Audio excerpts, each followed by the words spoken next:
Let's talk about uveitis uncovered, diagnostic pathways and systemic connections. I'd like to introduce to you Dr. Daren Hanumunthadu, who is a retina and uveitis specialist at the Royal Free.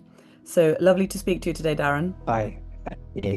Basically, today's question is, what's the most commonly missed systemic disease linked to uveitis, in your opinion? I think if we were thinking about looking at systemic considerations in uveitis, actually probably the most common and probably the most important thing to do is to rule out infectious causes. In lots of the patients that we see, of course, we need to rule out things like syphilis, which can be a pretender of many forms of uveitis. But then there's also probably quite a burden of things like viral inflammation inside the eye, which is a huge cause of anterior uveitis in particular.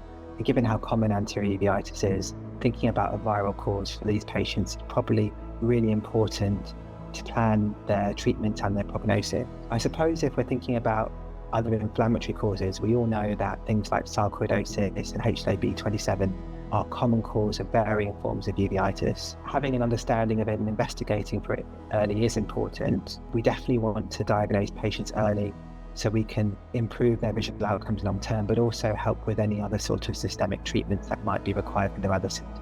Yeah, absolutely. I think you've hit the nail on the head. I think we often overlook these infective causes, and as you've highlighted, the earlier we diagnose these, the better the patient outcome.